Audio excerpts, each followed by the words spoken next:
চাই লওক যি দৃশ্যটো আপোনালোকে দেখা পাইছে এইজন দৰাৰে ঠিক একেবাৰে চিনেমাৰ কায়দাৰে কেনেধৰণে বাইকৰ পৰা জঁপিয়াই আন এখন গাড়ীত উঠিছে গাড়ীখনৰ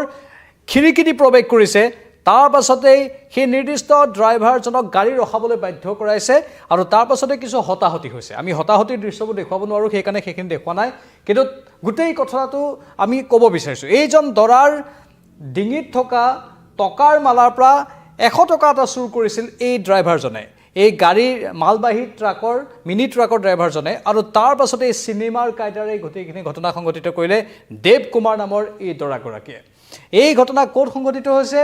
মিৰাটত সংঘটিত হৈছে উত্তৰ প্ৰদেশৰ মিৰাটৰ এই ঘটনা আৰু এই ঘটনা এই কাৰণে চৰ্চাত আহিছে ভাইৰেল হৈ পৰিছে এতিয়া ছ'চিয়েল মিডিয়াত কাৰণ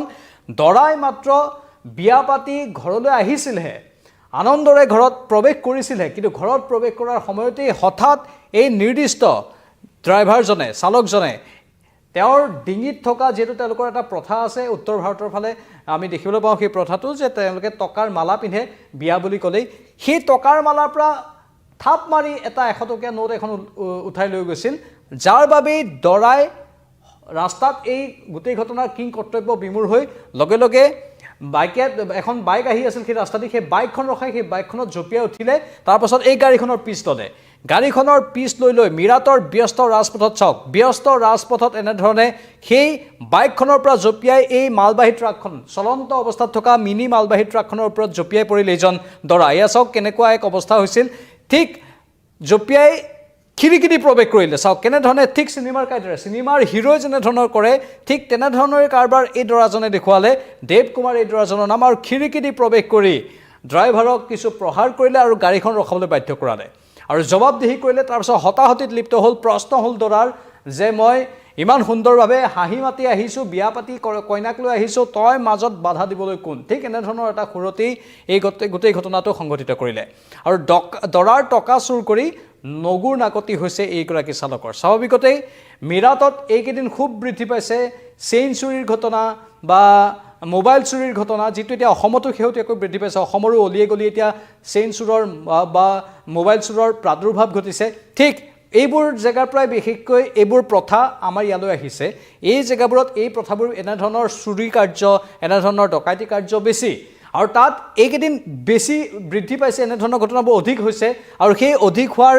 সময়তে এজন দৰাক চেলেঞ্জ কৰিলে এইটো চুৰে আৰু তাৰ পাছত চুৰৰ দশা চাওক ঠিক গাড়ীৰ পৰা নামি গৈ প্ৰহাৰ কৰাত লাগি গ'ল এয়া কেনেধৰণে এই ঘটনাটো সংঘটিত হৈছিল আমি পুনৰ দেখুৱাইছোঁ এই নিৰ্দিষ্ট গাড়ীখন ৰাজপথত যেন এখন চিনেমাৰ সৃষ্টি হ'ল আৰু সেই পথেদি যোৱা অন্য লোকে নিজৰ মোবাইলত সেই দৃশ্য বন্দী কৰিলে তাৰ পাছৰ অৱস্থা এয়া মিৰাটৰ ব্যস্ত ৰাজপথত দৰাই হিৰোগিৰি প্ৰদৰ্শন কৰিবলগীয়া হ'ল এই চুৰ চালকটোৰ বাবে এই চুৰ চালকটোৱে সকলো সীমা চেৰাই গৈছিল তেওঁৰ সুখৰ হাঁহিত চেঁচা পানী ঢালিবলৈ চেষ্টা কৰিছিল বিয়া পাতি কইনাক লৈ ঘৰত সোমোৱাৰ আগে আগে হঠাৎ এনেধৰণৰ এটা কাৰ্য তেওঁ হজম কৰিব নোৱাৰিলে সহ্য কৰিব নোৱাৰিলে আৰু সেইবাবে তেওঁ এনেধৰণে নাটকীয় ৰূপত অৱতীৰ্ণ হ'বলগীয়া পৰিস্থিতিৰ উদ্ভৱ হৈ গ'ল মই কৈ আছিলোঁ যে অসমতো এনেধৰণৰ চুৰি ঘটনা বা ডকাইতিৰ ঘটনা বাঢ়িছে আৰু এই চুৰবোৰে আৰক্ষী প্ৰশাসনকো নাকত ধৰি চাকত ঘূৰাই থাকে মিৰাটতো বাঢ়িছে আৰু অসন্তুষ্ট মিৰাটৰ জনসাধাৰণ তেওঁলোকেও প্ৰশ্ন কৰে আৰক্ষী প্ৰশাসনক যে চুৰ ডকাইতক কিয় কৰায়ত্ব কৰিব নোৱাৰে বা এনেধৰণৰ চৌৰ্যবৃত্তিৰ মানুহবোৰক কিয় প্ৰকৃত অৰ্থত নাকি লগাব নোৱাৰে অসমতো আমি দেখিবলৈ পাই আছোঁ সৌখিদিনা আজি ধাৰাবাহিকভাৱে কেইদিনমান হৈয়ে আছে এগৰাকী মহিলাৰ সন্মুখত আহিল বাইকত দুজন যুৱক হেলমেট পৰিধান কৰা আৰু তাৰপাছত মহিলাগৰাকীক চুৰি দেখুৱাই মহিলাৰ ডিঙিৰ পৰা সোণৰ চেন কাঢ়ি লৈ গ'ল পুৱাৰ ভাগত এই ঘটনা সংঘটিত হৈছিল গুৱাহাটীৰ অলিয়ে গলিয়ে এই ঘটনাবোৰ এতিয়া বৃদ্ধি পাবলৈ ধৰিছে আৰু এনেধৰণৰ চৌৰ্যবৃত্তিত লিপ্ত মানুহবোৰৰ প্ৰতি এতিয়া জনসাধাৰণৰ অসন্তুষ্টি বৃদ্ধি পাইছে আৰু সেয়েহে জনসাধাৰণে আইন হাতত তুলি ল'বলৈ বাধ্য হৈছে এই দৰাজনে সকলো সীমা চেৰাই যোৱাৰ পাছতে এনেধৰণৰ অৱস্থাৰ সৃষ্টি কৰিলেগৈ জনসাধাৰণে আইন হাতত এনেই তুলি নলয় যেতিয়া সীমা চেৰাই যায় একাংশ চৌৰ্যবৃত্তিত বিশেষকৈ চৌৰ্যবৃত্তিৰ জৰিয়তে নিজৰ পকেট গৰম কৰিব বিচৰা লোকৰ যেতিয়া সীমা চেৰাই যায় সেই সীমা চেৰাই গ'লেই এনেধৰণৰ অৱস্থাৰ মানুহে সৃষ্টি কৰিবলৈ বাধ্য হৈ পৰে